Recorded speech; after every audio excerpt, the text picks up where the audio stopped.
Surf today. Get up and brush off the dew on that. Surf today. Surf today. Surf today. Cut it and roll that dew on that. Surf today. Surf today. Surf today. Set up, they about to come through on that. Surf today. Surf today. Surf today. Get up. Surf today. Get up. Surf today. Let's get out the way. Here comes first play. Let's maintain that surf today. Ladies and gentlemen, welcome back.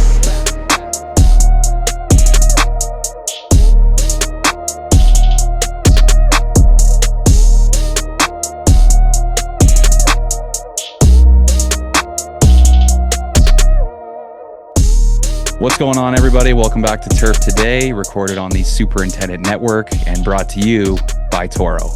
My name is Adam Kershane, joined as always by Brian Laurent, and today we got a fantastic episode for you guys, so let's dive into things. Brian, what's going on, buddy? Adam, how are you, sir? Happy New Year. Happy New Year. We're back. 2026. It's up and rolling and feels like we're all back to work, but nobody's really back to work, right? Dude, it's nuts. Right after the holidays is always like, the holiday hangover where the kids are sick, you're sick, schedules are all out of whack.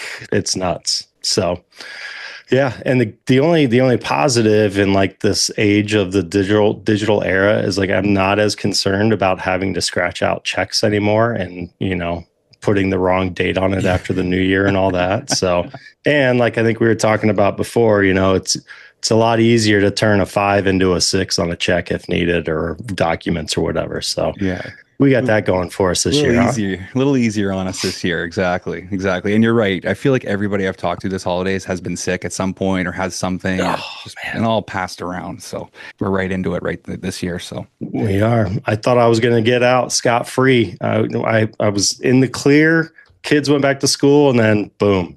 Got me. Dad went down. Dad went down. Oh, that's the worst. You guys had a good holiday at your house, though? A lot of fun? A lot of fun. Yep. Yeah. It's the holidays change a lot when the kids get older.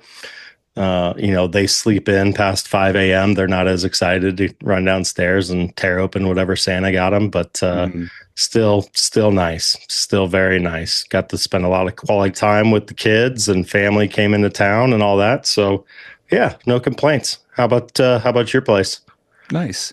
Yeah, well, we still have the young kids, so there's still the magic of Christmas, and we spend a lot of time doing that stuff. And I felt like it was a good sort of finish to December. The last few weeks, we didn't do much on the podcast. I was not in at the golf course very much, so it was kind of full-time dad and played some hockey and did all of the the magic of Christmas stuff with the kids, which was a ton of fun. And Christmas morning was great. Got to see our folks, but everybody was kind of sick around the holidays, so there's this and that, and you miss things for this and miss things for that. So just good to spend time with the family, kind of reset, get ready for a new season. And we did some fun stuff. The one thing that I mentioned to you, which was unbelievable, was I took Will to his first pro lacrosse game, and it was my first pro lacrosse game too. And I've always been a lacrosse guy. I played field lacrosse in high school, which was a lot of fun. But this was something different, man. I was blown away. I absolutely loved it. I can't wait to go back to my next game. Like the contact, the skill, the different things going on. It was unbelievable. I absolutely loved it. So if you have a team around you, or if you can travel to go see a game, it should be up there on the list for sporting events, because it was unbelievable.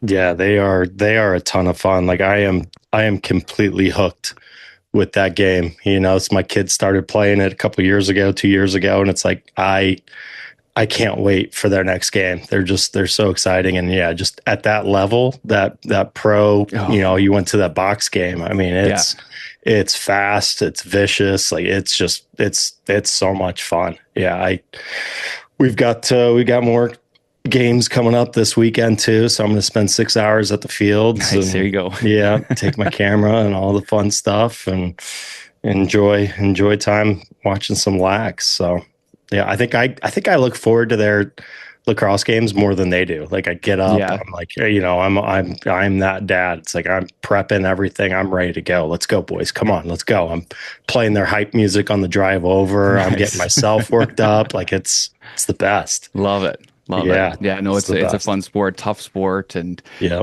it's one that we're definitely gonna keep taking in because we really enjoyed it. yeah, So yeah. And you got the kids on the ice too, right? Will's out there. he's been skating quite a bit. Yeah, he took skating lessons this year, and all the Nice. ponds and rinks are frozen around us right now. So we've been out there skating around a little bit and got him a stick. So he's into it. Little hockey guy for sure.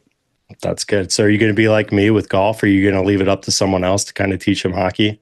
That was the plan. Yeah, he's been doing lessons with somebody else and then, skating outside with me. But yeah, everybody you talk to, it's like, don't teach your own kid how to skate. Let somebody else do it. So Yeah. yeah, Even if you do it's try fun. to do it, they're not going to listen to you anyways. So I mean, you might Yeah, as well just turn it over immediately. yeah. And I feel like it's going to be the same for golf. Like he's going to need some help outside of dad for Yeah. golf because yeah, he's got my temper on the golf course too. So Yeah. that's always fun. That's what hell, even Lauren, my wife, asked me, for advice and stuff. I'm like, I'm beyond that. I forget how to swing a golf club anymore. So we'll just, if you really want lessons, we'll find you someone. Okay. Yeah, I'm not dealing with it. I'd rather stay married than try and teach you how to play golf. exactly. Sun's barely up, dew still on the fairways, and the crew's already rolling. This is where mornings matter, and Toro delivers. From stripes that pop to cuts that stay true, Toro mowers bring power, precision, and reliability, day after day, and just like us, season after season. Less downtime, cleaner cuts, more time to make the course look elite. Because on a golf course, every pass counts, and when it's time to mow like a pro, you mow Toro. Toro, always solving, always evolving. So we got a bit of a cool one today. Somebody who was recommended to the show, Dave Ragan, who owns his own irrigation and technical company. At first, when we talked to him, I wasn't sure if this was something we could do just because of, Toro and all that kind of stuff. But Dave's developed a lot of different technology and things that Toro now uses. So very, very excited to talk to him about his career, everything he's gotten into. And we haven't really had an irrigation, call it expert, on the show to talk about some of this stuff. And it's a tough part of our industry. It's a tough job to learn and to kind of dive into. So I'm excited to talk to him today. Yeah, water is critical, right? I mean, it's the one thing that doesn't change no matter what kind of golf course, public, private, high end, low end, whatever it is. I mean, water's important. So it'd be nice to chat with him and talk about what he's up to and figure out what's going on in Florida. I think he's based down there in Florida, which is peak season for those guys right now. So that's big. Be curious to chat with him. And it sounds like he's going to a lot of new builds and stuff like that. So it'd be fun to kind of see what he's encountering out there in the field. Yeah, 100%. It's one of those ones, sometimes it's cut and dry. When we interview somebody, we know exactly what they want to talk about and what they've done. But with some people that come on, it's kind of wide open. So it's exciting to see what he wants to talk about and dive into today. And one of the things I was reading recently was the GCSAA does a great job of putting out a regular news. And they were talking right at the end of the year about how golf courses reduced water by 31%. So that was a survey they've done over the last number of years, and 31%, like that's significant. That's a big shift. And I know it's something we've talked about on the show before about sustainability and trying to, save as much as you can, but 31%, it's a big drop. Yeah. I mean, that's definitely been one of the initiatives at the national level for a very long time, is reducing water. Obviously, it's a precious resource. I literally just got off the phone with Scotty Hebert 15 minutes ago. That's one of the things he was talking about, just all the different restrictions out in the desert. And, I know not everyone in the country is feeling it, but at some point, as things continue on, it's certainly going to become an even bigger issue than it is now. And I know here just in the Midwest, we've been talking about it and planning, and so yeah, I mean, just give it time, right? It's going to be everywhere. 100%. There he is, Dave. How's it going? Good morning. Can you hear me? Yes, we can. Coming We in loud and gotcha. clear. Great. How are you, Dave? Very well. How are you? Outstanding. Have you been able to find your way back into a routine after the holidays? Yes. Yeah, I actually found myself in a routine during the holidays for the most part. I mean, my office is in my backyard, so it's It's always right nice. there, super local. I know it's been good for productivity, but there's always something to do, you know. Yeah, there's good and bad of having the office within walking distance, right? It's you can never quite separate from it. We feel your pain for sure. But there are times when, like, let's say my wife's got Project Runway on the TV. I mean, I'm like, oh, I'll see you later. Then I'll come back in a little later and say, hey, I just made a couple $1,000, and she'll be, hey, great. Yeah. So you're not a big like Housewives series fan then? Is that what I'm hearing? No, I pretty much watch college football and Major League Baseball. And All right. What's your Sports squad? guy. What's your college football squad? well, my wife went to Florida State, so I have to root for them. And my son's at Clemson, so I have Oh, to root for okay. them. So two ACC powers who are no longer in power. Yeah, it's been a tough couple years there, huh? Yeah. You at least got one ACC school in the big dance now. That's right. Yeah, and it's the one I'm not supposed to root for because of Florida. Yeah. Yeah, I can't say. But it's going to be interesting if Oregon wins tonight, then Mario Cristobal gets to face off against his old team, which is interesting. Okay. Yeah, It's a good setup. absolutely. Didn't he coach Oregon a few years ago? Yeah, he did. Yeah, There you go. Also, yeah, that was his last team. So yeah, that could be interesting. some of our closest family friends here, they have a son who went to Indiana University on an Evans scholarship. Are you familiar with the Evans scholarship for caddies? That's caddies. Very Yeah. familiar. Yeah. So he just graduated in the spring. So they're having a big watch party at their house tonight. We'll be at a party with almost 100% Indiana Hoosier fans. Oh, So nice. I really don't have a dog in the race, but Yeah. I do like watching Indiana play. They're so that is the definitive team as they play such precise teamwork. Yeah. It's hard not to root for Indiana. I mean, it's such a cool story going Yeah. from bottom dwellers to now where they are. I mean, as an Ohio State guy myself, I hate to say it, but definitely got to be rooting for those guys tonight. Yeah. Awesome. Well, Dave, we are very, very excited to talk to you today. It's fantastic to get somebody like yourself on the show. We haven't really dug in, pardon the pun, too much into irrigation on the show. We've had people talk about certain things, but with your expertise, we were really interested to know about you and your career, but we'd also love for you to, give a little bit of education to some of our listeners. We have a lot of younger people that listen to the show, a lot of students and stuff. And I can Right. tell you from firsthand experience that the irrigation is one of the hardest jobs on the golf course. And sometimes people shy away from it or, don't fully get trained properly and things like that. So it's a big topic that we're interested to talk to you about today. And but first, we'd love to kind of dive into people's careers and get to know your story. So take some time and go back to the beginning and tell us about yourself. Well, thank you for having me on. I don't view myself as some kind of celebrity in this business, but I have been around for a long time. So for what that's worth, I can probably bring some interesting stories and also a perspective on where irrigation has been since the 80s through today. And so that maybe is a good place to start. Back in the 80s, I went to college at a small school here in Florida called Stetson University, the Stetson Hatters. And while there, I became friends with a guy named Tim Kilpatrick. Tim and I were fraternity brothers at Pi Kappa Alpha at Stetson. And after college, I located into the West Palm Beach, Florida area. Tim and his family ran an irrigation supply company in South Florida at the time. After bouncing around to a couple of jobs, Tim called me one day and said, would you consider applying for an irrigation sales position with our company? And interestingly, about a month before that, I wrecked my car. I totaled it. I was not hurt. No big deal. It was a car on a lease. So I had no car for a while.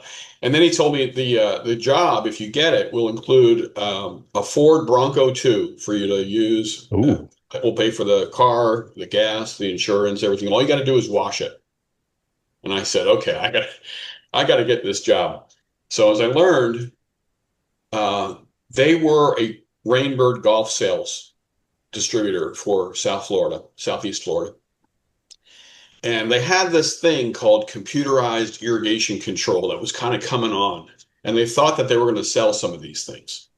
Um, there were only a few in the state at the time, but they were kind of planning for the next big wave of potential customers. And when I went to the interview for this meeting or for this job, they had me sit down in front of a DOS computer and show them what I knew about DOS commands, copying files, making a directory, moving something from a hard drive to a floppy drive or something like this. And they were just amazed that I knew all these DOS commands. So I really kind of think that's how I got the job. They figured I could probably, learn and then later on sell and teach how to use what was then called Rainbird Maxi 4 way back in the day. And that is how I got into the golf course business. And I was with them for 13 years. And during that time, it went from where a computerized control system by Toro or Rainbird was an oddity or like you knew somebody who had one, but did it really work, to where everybody wanted it. People were basically standing in line to get an irrigation control system upgrade. So it was a really blessed time in my life to be able to get in on the ground floor of something more or less and just kind of ride the wave like that. And it was a great chance to meet hundreds of golf course superintendents. And for most of that time, or part of that time, I wasn't married. So I was really like living, on the golf course and in the social scene. After chapter meetings, there were places to go and people to meet. And it was a really good time. And I had the golf fever at the time, playing a lot of golf. Not well, but playing a lot. Out there, enjoying it. Always keeping my clubs in the car just in case there was a chance to grab 9 holes afterward. Ability doesn't ever matter, right? It's all about availability and getting out there and playing. That's right. Yeah. I mean, I can remember one time playing at a golf course in Lake Worth, Florida. And I don't know why, but it was me and the superintendent, and we were putting our clubs, the bag, inside the hopper of a fertilizer spreader. Why did we use the fertilizer spreader as our golf cart that day? I don't know. Because it was there. It's been like 35 years ago. Yeah. That's awesome. So then how did things evolve then from that early start into where you are now? Okay. So in 2000, actually in the mid or late 1990s, both Rainbird and Toro came out with software. Rainbird's called Cirrus, Nimbus 2, Stratus 2. Toro's called Site Pro at the time.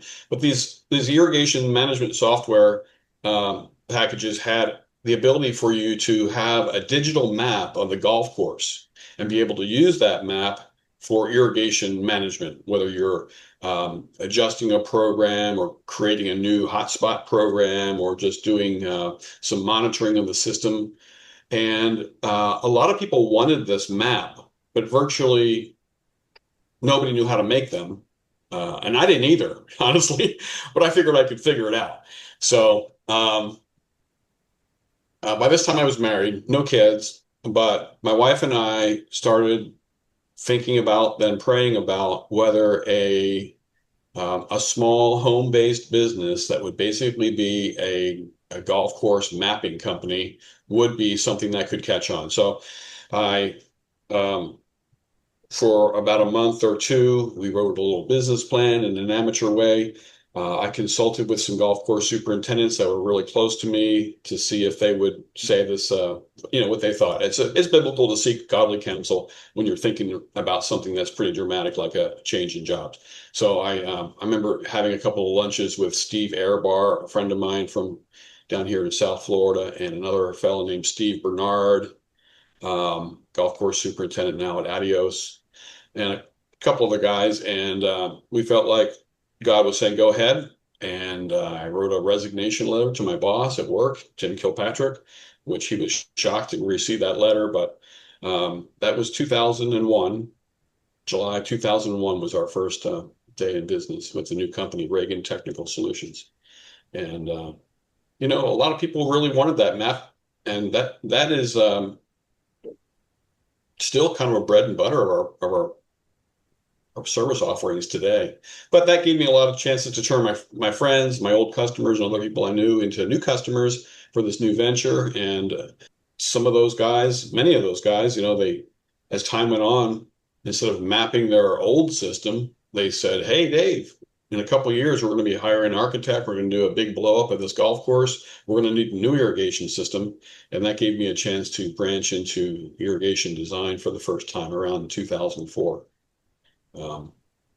So how is the process of mapping a golf course for irrigation? How has it evolved since you've kind of started, obviously, with GPS and technology? Obviously, Right. I would assume there are some massive changes in the way that's done. Yes. So in that 2001 through about 2000, well, I'm sure before that, but by the time I come on the scene in 2001, most GPS, if you saw a guy doing GPS mapping, he was probably wearing like a backpack with a pole and an antenna above his head, something along those lines. The capability of that backpack unit moved into basically handheld devices about that time, which was fortunate for me because it was less expensive. We are not surveyors. So we have never owned what I'll call survey grade equipment, where you can map a point down to a cubic centimeter in size. Really because mapping an irrigation header valve never seemed to need that level of accuracy. So I was able to purchase some equipment in 2003 in order to do a job down in the Keys called Ocean Reef Club. And that was my first. Before then, I had used some friends who were in the GPS mapping business but didn't know anything about golf courses. I put them together with this. Then I bought some equipment in 2003. That was very kind of a turning point. I got to know in an amateur way, but always learning, a field called GIS, Geographical Information Systems, which is basically using maps as a database. We all have a GIS. We carry around with it every day. It's this phone. We're always Yep. using Google Maps, et cetera. That is basically a GIS, and we became, if you will, kind of the digital mapping backbone of some of the golf course construction business down here, whether it was as-builting things. A contractor might call up and say, "Hey, Dave, I'm looking at doing this bunker project next year at such and such a place. They've got something like 75 or 80 bunkers, and they're all like octopus shaped. I really need to get some square footage measurements because I don't know any other way to accurately measure all these bunkers." So we would get involved kind of in their construction bidding process. We'd have architects call and say, "Hey, I'm looking at this job up in Georgia or out in Illinois or somewhere, and I really need to get to know the golf course much better before I go in there and interview for this renovation project." So we would get involved with architects in putting together digital maps, sometimes topo maps or analysis of square footage. If a golf course said, "Mr. Architect, one of the things we really want to do is we want to increase our tee size by at least a third." Okay, well, what's the existing tee size? It's about, I don't know, I think it's about 40,000 square feet. So we would actually get some real good numbers together to help golf course architects get to know a project, whether they are just, pursuing the job or whether they actually had the job. So that gave us a chance to know a lot of those guys too. So it's been great that a lot of people rely on us for little things that can turn into big things. And that's been one of our thought processes here. If you take care of people when they have a small request that you might not even charge for, or it might just be a couple $100 worth of service, but they may call back the next month and give you something much, much bigger. Yeah, the networking in our industry is so big, and it's cool to see that the mapping has changed so much over the years. I'm interested to know about the actual, renovation process or the construction process. You've seen it now for 30 years. What are some of the biggest changes you've seen in the construction renovation process when it comes to irrigation? And this kind of discussion I'm going to have here comes up a lot in my discussion with current golf course superintendents. Let's say there's been a guy who's been around for 25 or 30 years, and he says, "Well, I've been thinking about my irrigation system. I want to replace it." But the last time he may have done a project, it had PVC pipe. It had 30 satellite controllers out on the golf course. It had um, no way to interact with the system when you're offsite. Now everything has changed. You know, the the revolution, so to speak, in HDPE in place of PVC has been a big thing. All of the contractors, for the most part, have adapted to this new way um, of putting pipe in the ground um, through fusion, heat fusion of HDPE rather than having thousands and thousands of individual sticks PVC with a joint every 20 feet, basically. When I say it like that, it kind of sounds almost wild that we had basically thousands of leak points on all these systems, and not that long ago. Um, Control systems now, I mean, it really kind of started to get the two-wire systems really started to get traction, I would say around 2010 or so. Rainbird's IC system was kind of the first of the modern smart systems out there. And then Toro, a few years later, came out with a product, and they've both continued to enhance them over time. So I would say that, although any customer of mine could say, listen, I want to have a satellite system. Sure, no problem. But nobody's done that with me in at least 10 years now, I would say. Wow. Um, I think every project that has been the replacement of their control system that I've been involved with, and that's been dozens, over the past 10 years have been all two-wire systems. And, the way that users interact with their systems now is oftentimes strictly mobile, whether it's on the golf course or at home or at a traffic light on the way to somewhere else. People are basically programming, adjusting, monitoring, and getting health readings of their irrigation system on the go. Um, it wasn't really that long ago that if you determined that it was going to rain tonight and you hadn't prepared for that when you locked up your gate at the maintenance shop, you'd be driving back to unlock that same gate, get into the shop at night, and turn the system off that way. It seems ridiculous now, but that wasn't That that was just long. a common thing, right? Guys had to do that. They had to Yeah. prepare for that stuff. Right. Wow, it's come a long way. So one of the things you were working on courses back in the 90s, I think you had a pretty good Pete Dye story from back then. I had been fortunate enough to get picked to be involved in the Medalist Club in 1994, I think it was.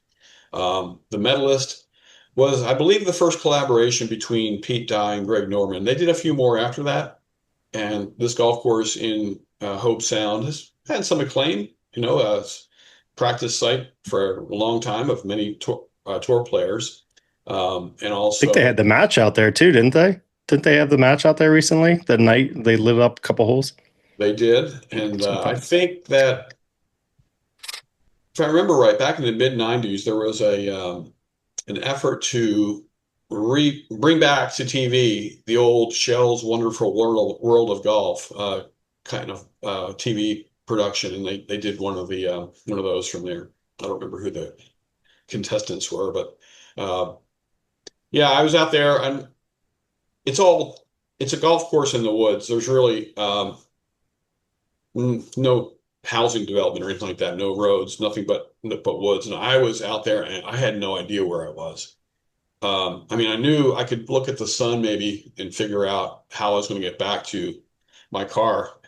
But fortunately, I saw a Grand Cherokee or something like that coming down the fairway, and he pulls up. Guy rolls down the window, says, "You lost out here?" And I said, "Yes, sir, I am." He said, "Well, get in." And it was Pete Dye. It was my first time to say hi to him and have an encounter with him. So that was fun to be found out there. Otherwise, I might still be out there. uh, we Pete had a home in Delray Beach, Florida, which is not far from here, and we had a lot of chances after that to interact. In fact, he uh, one of his more acclaimed golf designs. It occurred in his book, Bury Me in a Pot Bunker, is Old Marsh Golf Club. And fortunately, I was able to be involved in the renovation of Old Marsh in 2016. And that was the last time I really saw him. He was not well at the time. Chris Lutsky, his trusted right-hand man, longtime design mentor, or not mentor, but mentee, Yeah. pretty much would pick him up from his home once a week and bring him up to the golf course at Old Marsh. And you could tell that he was not as mentally sharp as he had been. But and I think that was one of his last jobs before his passing. Yeah. He lived right out there by Gulfstream, didn't he? He did. There's a little place. It's called his home course down there was a place called the Little Club, which is actually little. It's Very fitting. It's short. all par threes, and then there is a golf cool. course. There's an old historic golf course just south of there called Gulfstream Golf Club, and he was a member of Gulfstream, and he did some updating there in probably 2012 or 13. Yeah. I think he tried to create a balance between some of the original Donald Ross features and with a little impression of his own on that golf course. And I think it's still one of these places that people who enjoy a historic place with a historic golf club, golden age scenario, when you walk onto the grounds, that's still a must play place down here. Oh, it's so good. Before Ryan Swilly moved on, I was fortunate enough to drive around with him down there. That place is just unbelievable. Unbelievable. Really neat place. Yeah. We are back with another Ask the Agronomist segment featuring PhD agronomist Tony Goldsby from the Andersons. Our question today comes in from Chaz Dibburn. Thoughts on different soil testing philosophies?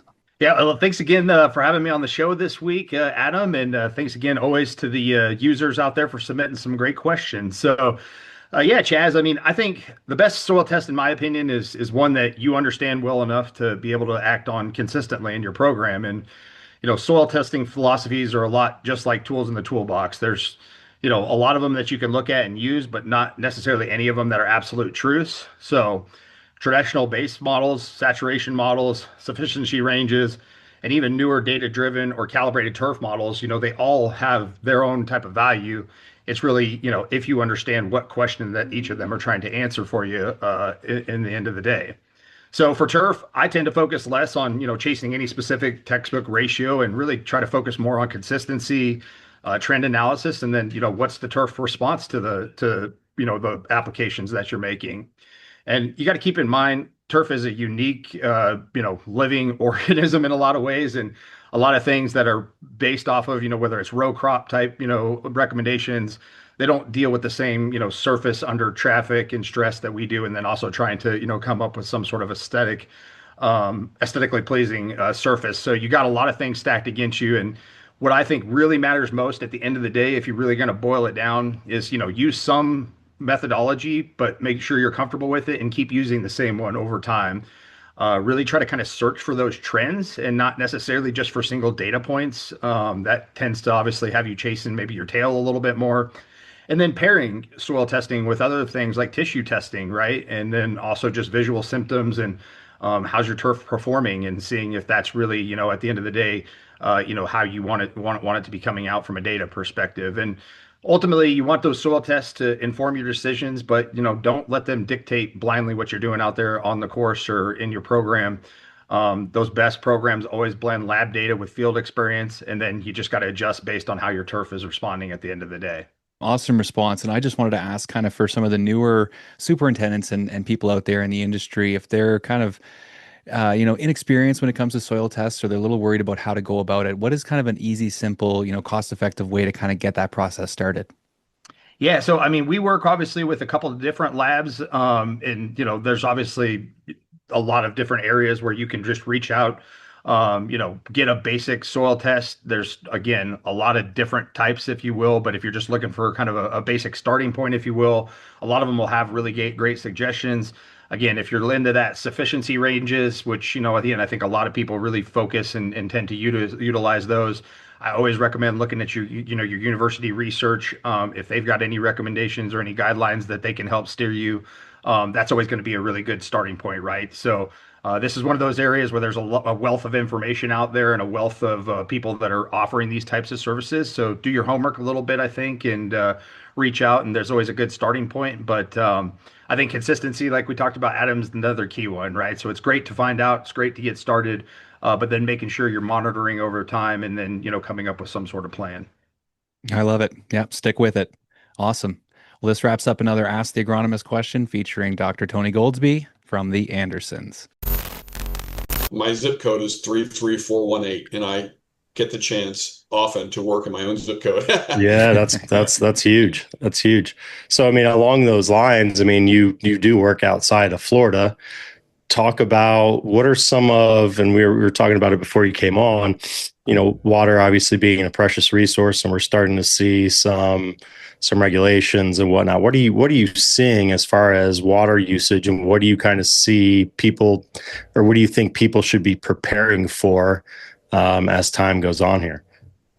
Water has always been an issue, but of course, I think it's increasingly becoming an issue in certain locations. Here in Florida, it rains 75 inches per year, but that still doesn't prevent us from having areas of the state that are in a critical water shortage area, probably because mostly the population growth.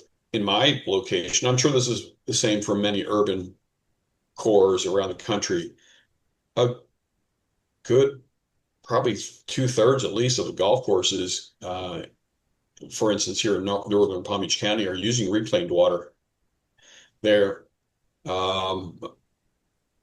They probably wouldn't get their water permit renewed to take groundwater out when the availability of reclaimed water is right outside their gate. So that's been a great thing. And you know what? Golf courses are a major disposal system for reclaimed water. They're paying for the water, which is good, I guess, but basically doing a gigantic public service by using this water, because where else would it go? You don't want to pump it into freshwater lakes or rivers or streams. You don't want to pump it into the ocean, although it does happen now and then. No. There are some reclaimed places that send the water to deep wells, thousands of feet under the crust of the earth. Well, why not just put it on golf courses, ball fields, parks, and cemeteries where there is not, and let Mother Nature take care of recycling this water. So I'm sure that's the case in many parts of the country.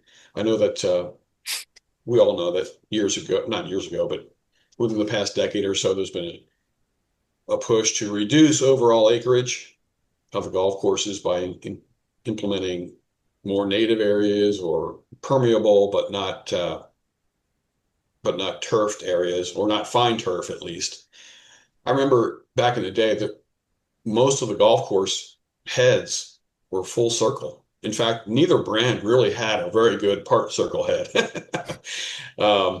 I say neither brand. Hunter's also a brand now. There's a third brand on the market later in time to come along than Rainbird and Toro. But I can remember days trying to work on impact sprinklers and it didn't come back. You know what? That thing wasn't that reliable sometimes to come back, and maybe it turned into a full circle sprinkler and then ended up in irrigating somebody's back porch or their pool. I know what dance move you're going to go to out at for wedding receptions right there. You've got that one down, Dave. Yeah, You've got it down. I'm going to save that one for some of the receptions at the upcoming industry show. There you go. Yeah, There you go. nice, We're going to nice. see it at the Centennial celebration, just Okay. breaking out the sprinkler. I love it. Let's do it. And the Toro gear-driven sprinklers, they were not that easy to adjust. It's kind of a pain in the neck at the time. That's all gotten better, fortunately, because honestly, the majority of heads on most systems now are part circles, where it used to be where 90% of the heads were full circles. But I would say also that there's a lot of movement towards specialty application of water, smaller zones to deal with hard to irrigate places like mounds that typically are the first thing to start drying out after a rain event, bunkers, bunker faces, bunker backside of bunker mounds with small zones. It's interesting. The bunker zones were there when I first got employed to design some of them, which would have been at Bonita Bay Club in the Naples area in 2012 and 13. They were to irrigate the faces, the grass faces that were, especially those that were facing south or such that they would burn up a lot. Now they're being used for bunker moisture management for the playability of the sand. They're irrigation systems, but they're irrigating sand instead, or at least that's how a lot of guys are using them instead of actually worrying about the grass. We have a number of jobs. This may be no big news to people out west of the Rockies, where systems have been complex and thousands of heads for a long time. But on the east part of the United States, having small zones just to irrigate T-tops. Maybe there are also bigger heads to irrigate, or the tees and everything around the tees. But oftentimes the tees are a different turf now. There may be Bermuda grass everywhere, except we got zoysia tees or something like that, where they're trying to make sure that they have a quick way and a water efficient way and a water very specific way to irrigate tees when they don't want to water the turf that's between the tees. So I'm all about that kind of stuff. Whatever we can dream up is a possibility, and it's all, of course, it's more to take care of. People say that, well, this is going to keep my irrigation guy busy when we go from 1,000 heads of a big nature to 1,800 heads, and a bunch of them, hundreds and hundreds of them, are spray heads, small rotators, small diameter rotors. They're not built in such a rugged way compared to a golf course head that can take sand and unusual water or sand sediment that's coming up through the water or algae, etc. But if you really want to be serious about irrigation, water conservation, and site-specific turf application, you're going to end up with a lot more heads. That's just the way it's going to be. It wasn't that long ago that 90-foot spacing was common in the eastern U.S., and now there's a lot of jobs on 65 and 70-foot spacing, and that just takes the number of heads and pretty much doubles it. That really throws off my golf game, I'll tell you that, because I'm used to the 30 yards of separation between heads when I'm walking off my distances. It's just I don't know what to expect anymore walking a fairway. It's different. People got to number those irrigation heads so you know how far you are. Yeah. Well, that's an interesting thing that you say that. I mean, do you see that everybody is still putting the yardage tags on the heads? I mean, there are so many devices for finding yardage now that I don't think that's as common as it used to be. That's a good point. Yeah, you don't see too many guys pacing it off anymore. Everyone's got a laser or on their phone or something like that. So I think that's interesting. I think the golf pro shops appreciate that. They sell more. Yeah, sell more range. Absolutely. Absolutely. It all boils down to the bottom line, right? Sell more range finders by not marking heads. I'm sure the public access courses for the weekend warriors, they need to have the yardage tags on the heads. No, they just go red, white, and blue, right? Just keep it simple. Oh, yeah, that would keep it simple. Yeah. That helps too. So going back to the actual irrigation system itself, I know it's got to be one of the most overlooked things for regular people or golfers that don't really understand turf. You know, when I talk about my job a lot, people are like, "Oh, you know, you cut the grass and you take care of the course, cool." But well, do you not understand? There's a living, breathing, you know, system under this golf course that's ready to pop at any time, and that we have to be, you know, managing this and making sure everything's working properly and dealing with all the conditions and stuff. So I just feel like it's something that's people don't always understand and it's hard to kind of get into. So for Yes. you, is there any advice you have for people, you know, maybe new in the industry or have worked in the industry a while that really haven't got any experience with irrigation? The irrigation system is by far the physically largest piece of equipment that the golf course owns or will ever own. And honestly, with the irrigation system capital budgets I've seen, it's physically the most expensive piece of equipment that they own or ever will ever own. And you're right, people, even club members, they might rather have something in the clubhouse or let's put our money towards some a fire pit experience or some alfresco dining, etc. But the truth is, let's say you're a club member or a golfer and you walk into the clubhouse during the summer and you can, as soon as you walk through the doors, you physically feel the air conditioning is not working again. Third time, you know, in recent memory that the air conditioning system is not working. Um, at some point, they're just going to say, you know what? Let's find the money. Let's just do it. We got to take care of it. It's a mission critical piece of the experience of being a member at this club or enjoying golf at this golf course.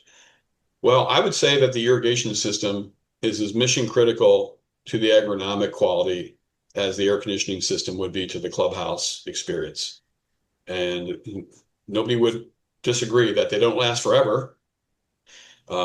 Yes, you can nurse it and nurse it and nurse it. You can have, I mean, there are guys I talk to that have systems that are broken just about every day. Some fitting or some joint somewhere is basically the weak spot of today's incident, and tomorrow there'll be some other one. And you know, in the private club market, there's a pride issue that comes in. Other clubs have already upgraded, and that does become a pride issue. That mission critical thing, I use that a lot in the boardroom when people are talking to me about what's it going to take, how long is it going to take, how much is it going to cost, how are we going to go about it, and they're not really convinced totally that this is the thing to do at this time, that they're going to spend millions of dollars on an irrigation system. But you know, another thing is this, it's hard to find superintendents and assistants. I mean, the market is desperate to get the right guy or girl at the right place to increase their agronomic capabilities at a golf course. Do you think a guy is going to be likely to be really interested in a place if it's got a really haphazardly constructed or old or always broken scenario? I got to believe that is a quality of life issue. And I also got to believe it's a quality of like, is this job really for me? Especially if you have kids and a wife you want to keep happy on the weekend. That's important. So anyway, I also, you know, when I'm sitting with a GM, oftentimes the GMs are very integrated with what a superintendent is trying to accomplish agronomically. And sometimes, especially those who may have come through food and beverage on their way to the GM position, or they were the tennis pro at one time or something like that, they may not have as much understanding about how important the irrigation system is. And I would ask them, I'm like, would you run your point of sale or the whatever runs this club, would you run it on a Windows 98 computer that has no peripherals that currently work with it? You know, you can't get a printer, you can't get a scanner, you can't get any. I mean, nobody's going to run a mission critical computer from an antique like that. And the golf course superintendent shouldn't be asked to do that either. Yeah, that's the problem. They've gotten so good at it, right? They'll take it lemons and turn it into lemonade every single time. So it's definitely hurt us. It's true. There are times when I say, listen, Mr. Superintendent, I bet you could download half of your phone pictures to show me irrigation repairs. You know, when Yeah. there's a really deep one Oh yeah. and the guy's up to his neck and there's a backhoe involved, and that's something you have to take a picture of. We should be cataloging that, making sure people know that this is the status of things. No, we can't do that because then you're going to get OSHA all over if you got a guy down in a hole and there's no walls and all that kind of stuff around. You got to be Yeah, careful. Got to be careful. that's true. Hey, this is Mike from Standard Golf Company. From custom flags to the unmatched precision of our Hammer Strike hole cutter to fully customized laser cut tee markers and durable maintenance tools, and so much more, our team has been proud to support superintendents and golf pros all around the world. You mentioned earlier, Dave, you talked a little bit about the reclaimed water down in Florida that a lot of guys are using. One of the things that I saw, first place I saw it was Florida, is the reverse osmosis. How much are you seeing those systems come into play now? And just talk a little bit about what they do. And do you think there's an application for those outside of the Southeast? Those that I'm familiar with are all of the golf courses on the coastal barrier islands. Jupiter Island Club, Palm Beach Country Club, Breakers, and others like that, where the Gulfstream, like you mentioned earlier, they were using reverse osmosis because there's not suitable groundwater underneath the golf course any longer. Saltwater, or maybe there never was, but saltwater intrusion has created a situation where the salts in the groundwater are just not, they're not good for growing turf. And the cost of buying potable water, although they used to be kind of, I think at all these places I just mentioned, that was kind of what they used to do. The cost is tremendous, and it's not a good PR look, you know. Yeah. You have a whole population of people who are putting in low flow shower heads and things like this. And Yeah. there's a The golf billionaires are taking all your usable water to take care of their golf Exactly. course. Yeah. They Right. go over real well. You know, the reverse osmosis systems are complex and they require maintenance and they require inputs of a lot of electricity, and there's an output, the brine, the disposable portion of what comes out of the water production has to be handled correctly. And there are some engineering firms that are specialized in that, in doing that. And I think a lot of their work is also in the Caribbean. This system, this problem of groundwater or very little of it has been a big time problem in the Caribbean for generations. But I'm sure you're looking at at least a big 7-figure number to design and build a plant ready for making water on day one. And then there is additional costs, maintenance costs as the year goes on. So I would say that finding, at least at this point, it would seem economically an RO plant on a golf course that's away from the salt water in anywhere interior the United States may not be an economically feasible situation unless there's just no other water. The coastal golf courses here are starting with seawater, straight seawater, Yeah. and then turning it into something that's acceptable, 2,000 parts per million or less, I would presume, of irrigation quality water. I also think that you have, I mean, all the places I mentioned are either private clubs or high-end resorts. An RO plant to make 500,000 or more gallons a day for like a public golf course, that'd be a really tough ROI. Beautiful. Well, a lot of great information here, Dave. This is awesome. We would be remiss if we didn't ask you a little bit about Toro. They are our main sponsor of the show and do a lot for us. One of the Great. things they are talking a lot about now for irrigation is their spatial adjust, and it's obviously huge with the turf rad and moisture levels in the Yeah. ground and everything. So if you could talk a little bit about that for us, that'd be huge. I love what Turf Rat is doing. I think it's great that there's a direct and automated integration now with Toro Links and Toro Links Drive, which I'm sure will be a big feature of their booth, their irrigation side of the Toro booth at the golf show in a month or so. I have a story to tell you if you give me a couple minutes. Absolutely. Those are our favorite. About 3 years ago, I decided to not only attend the Myrtle Beach show, the Carolinas Golf Course Superintendents Association show in Myrtle Beach. I'd gone a few times, and then I took a booth about 3 years ago. And I thought to myself, if I get over to the show right now, I'll probably end up eating a hot dog. Maybe I should, and that's not good for you, right? Maybe I should find a place to get something on the way so I don't have to worry about eating at the convention center. So it was 11 o'clock in the morning, or maybe just 5 minutes past 11, right after Five Guys opens. So I walk into Five Guys. I don't know if you have Five Guys. Oh, we have Five Guys. Oh, yeah. Yeah. Oh, Way yeah. better than a hot dog. Yeah, and there's always more than 5 guys working too, which pisses me off. But anyways. Yeah. And sometimes there's more than 5 people waiting in line, but this was so close to when they opened, there was nobody there. Nice. Except I noticed when I was ordering, there's 2 guys sitting off in the corner, and they were wearing the lanyards of the show. I could tell that they had something to do with the show convention center. So I walked over and just stuck my hand out and said, "My name's Dave Ragan," and it was Jamie Sharp and his partner, whose name escaped me at the moment. And they said, "Oh, hey, Dave, good to meet you. What do you do?" "I'm a golf course irrigation system consultant with a specialty in mapping."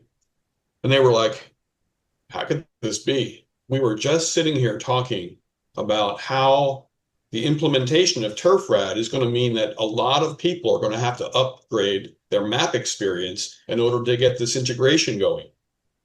If you have a poor or non-Earth referenced map, how are you going to bring in all this data, which is highly Earth referenced to site specific stuff?" So anyway, that was another little example of how God gets a chuckle out of my life by putting these very blessed little situations that happen.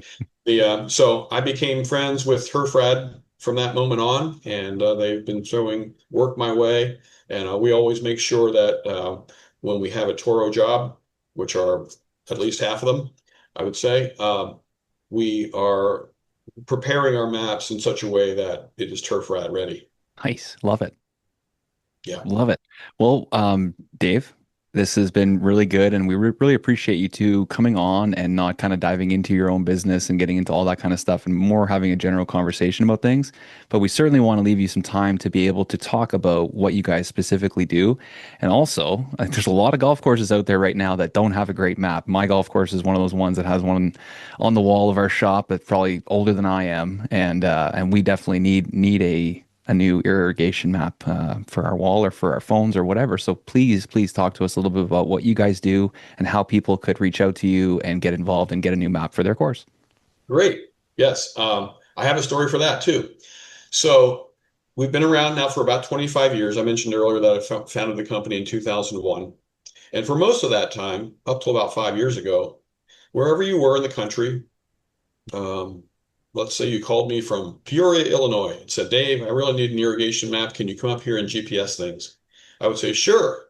And then I would start researching flights and a rental car and a place to stay to travel there with my GPS equipment and or one of my guys and get on site and do that job with you, integrating with your irrigation assistant or whoever is most knowledgeable about where everything is.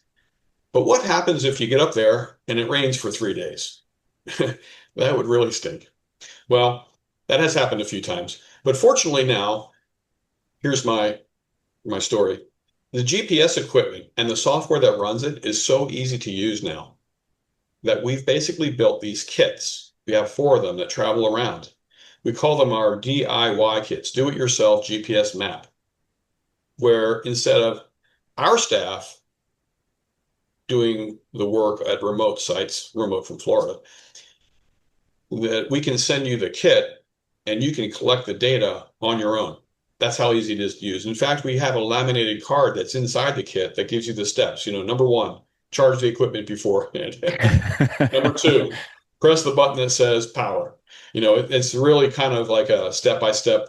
And we've had guys, they're 400 or 500 points into creating their own GPS map collection before we even know they took it out of the box. That's how easy it is to use and get started. And then they walk to the 3rd hole. Yeah. Yeah. Yeah. This is better for the golf course in a couple or 3 different ways.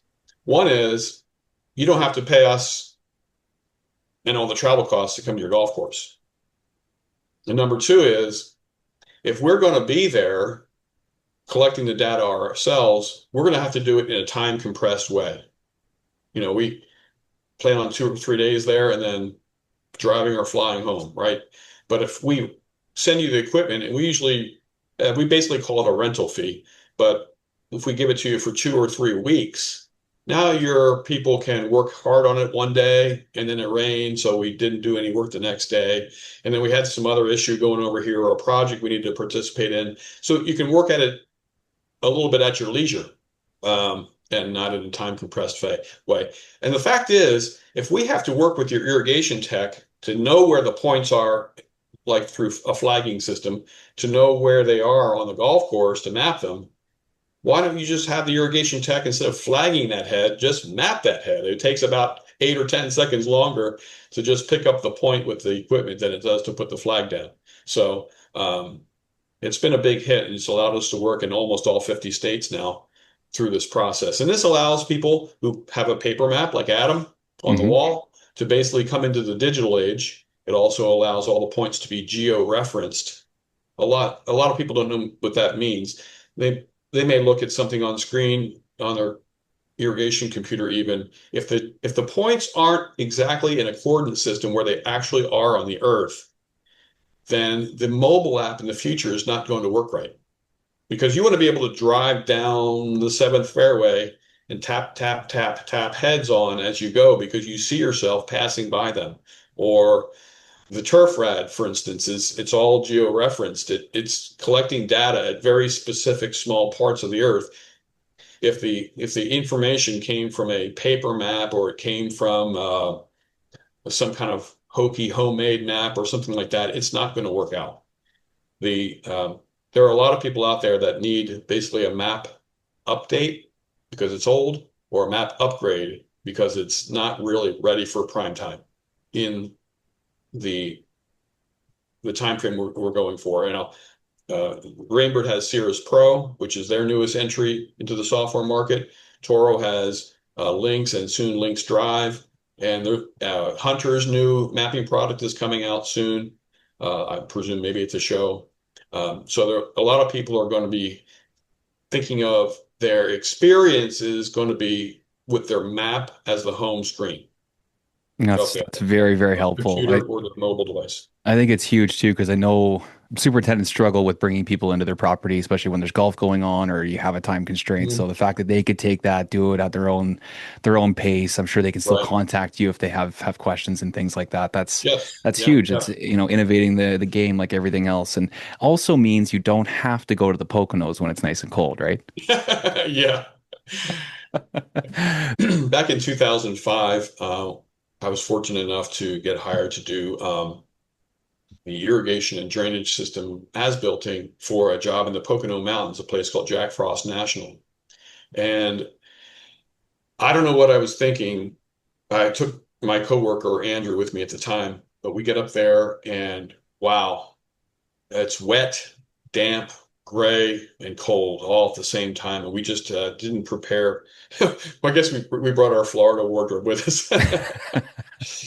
So we went to the dollar store in town, this little town, Whitehaven, Pennsylvania, and we went to see what they would have in the terms of winter wear that we could purchase.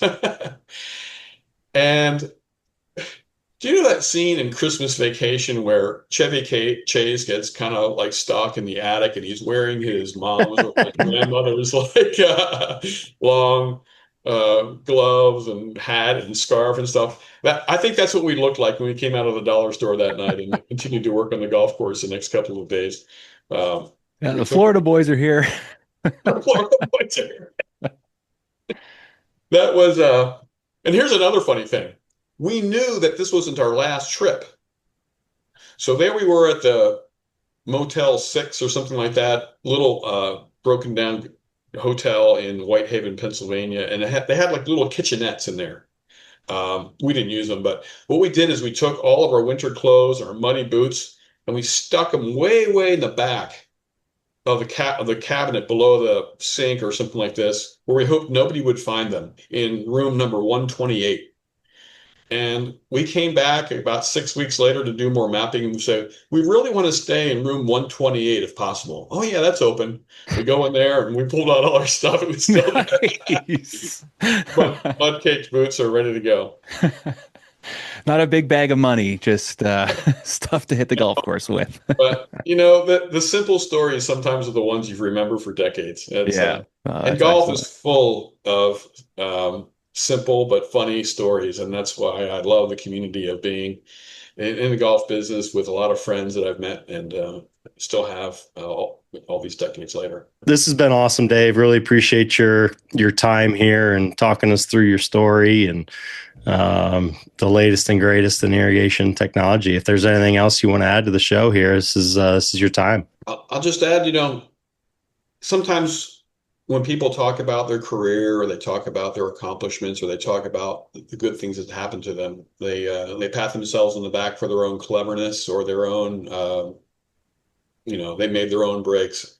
I just like to give it up to God and just say I have been really, really, really blessed to be in this business, to have had success.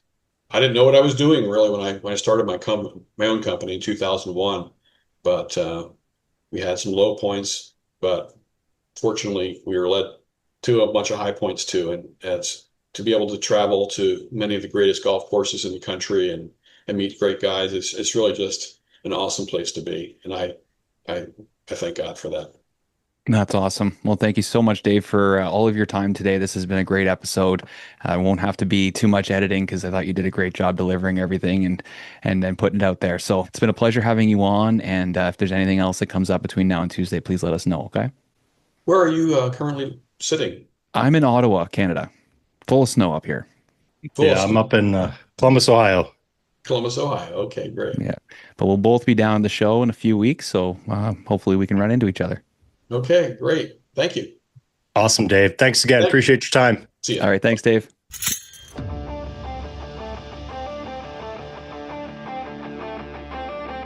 From the Andersons, leaders in turf innovation, comes the SR 2000 Pro rotary spreader. Built for professionals who demand precision, power, and zero compromise. With the Andersons' patented cone system and edgewise side spread control, you'll get perfectly even coverage. No streaks, no waste. Its heavy-duty stainless steel frame and maintenance-free gearbox are made to last season after season. The 80-pound hopper, fast action shutoff, and quick setup keep you efficient and on schedule. When you spread with confidence, your turf certainly shows it. The SR 2000 Pro from the Andersons. Well, there you go. Dave Ragan. Yeah, outstanding. That was really cool. And we do all these episodes and sometimes you just take the smallest things from it. I've been working on a golf course for so long and we talk about water management and conservation and everything. And something so simple as having a part circle head compared to a 360 head. Over years, you're saving so much water and money and whatever. So it's just those little things sometimes you take. I never even thought about that. But yeah, it's obviously game changer. Yeah. I think I got in an argument with someone in the industry not too long ago. It's been a couple of years now, and talking about the precision water management with the isolated heads and all that. He's like, "Oh, they're still not saving water." Blah blah blah. Like, I don't know what I'm doing, but just common sense tells you if you're not spinning that head 360 degrees, common sense would have to tell you you're going to be saving some. But who am I? Yeah, but no, a lot of really good information in there. I thought he was going to dive a little bit more into, some of the technical stuff, maybe some of the education, but it seems more like his business really is kind of on the outside and not so much in the hole, The mapping stuff is definitely important, like you said. I mean, I same thing. I walk into so many shops where they've got an irrigation map from 1960, and it's just, maybe think about redoing that. Yeah, no, we need to do that. That's exactly what a course like mine needs to do. Send us the package. We'll take a week or two to go out and dare and do it. Have a few different guys on it, and I think that's also great too to get a couple of your younger guys helping you with that because it's like now we're going to see the whole course. You're going to see how everything works, see where everything is, where it's all labeled. Maybe we change some labels so everything's current. So it's a good project. Most courses do an irrigation audit every year, so bring your GPS unit with you, and you got a new map. It's so much easier to do these days. There's no question about it. Technology has made it relatively simple. Simple is in air quotes, because there's nothing simple about the time that it takes to do something like that. But still, I mean, it's just, and how accurate they are, just with these new GPS units that are out, it's remarkably more accurate. It's really cool. Yeah, no, I thought that was a fun one, and we're kind of sticking down in Florida because I know next week we're talking to Tanner Kaufman, the anticipated second episode with him. We've had so many people reaching out asking, "Can you guys please get Tanner back on the show?" A bunch of different questions. The second season of the TGL just started a couple weeks ago. They just announced they're going to have the women's league on the TGL too. So we got a lot of great stuff to talk to him about. I think that's going to be a fun one. Absolutely. Yeah. Can't wait to talk to him and learn about how, get a little recap of season 1 and how things have changed and what's going on. So be cool to catch up with him. Should be good. Yeah. All right, everybody. This has been another great episode of Turf Today, recorded on the Superintendent Network. Keep those reels sharp, and we will see you next week. You can run on for a long time.